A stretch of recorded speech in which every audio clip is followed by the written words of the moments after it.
আমরা বাড়ির ভিতরে আমরা অবস্থান করতেছিলাম। আমাদের একবার ইউনাসে ম্যাডাম এসে বললো যে ম্যাডাম আপনারা সবাই বাড়ির ভিতরে নিয়ে যান। তারপরে আমার আম্মাকে বললো আন্টি আপনাদের ছেলেদের সব বাসায় নিয়ে যান। আমরা সব বাসার ভিতরে আছি দাঁড়িয়ে।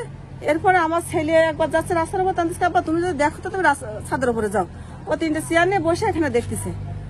এরই মধ্যেই আমার গায়ের জ্বর খুব, আমি ভিতরে এসে ঢুকছি, দেখি ইট মারতেছে একবার মানে বর্ষার মতন ছুটতেছে।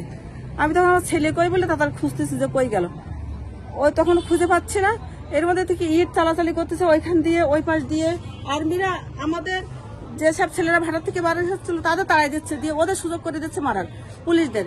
আমার পুরা মার্কেটের চালগুলো সব ঝাঁঝরা করে ফেলাইছে। আমার ছাদে প্রচুর ইট পড়েছে, ছাদে আমার গ্লাস ভেঙে গেছে। তারপরে আমরা পুলিশে প্রশাসনের আমরা বলতেছি যে আপনারা আমাদের তাড়াই দিয়ে ঘরের ভিতর বের করে দিয়ে আপনারা সুযোগ দিলেন তো মারার।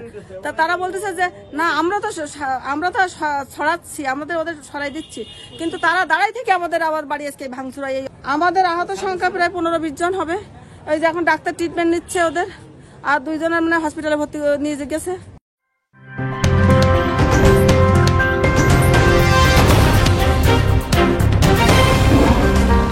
Voice of Tiger.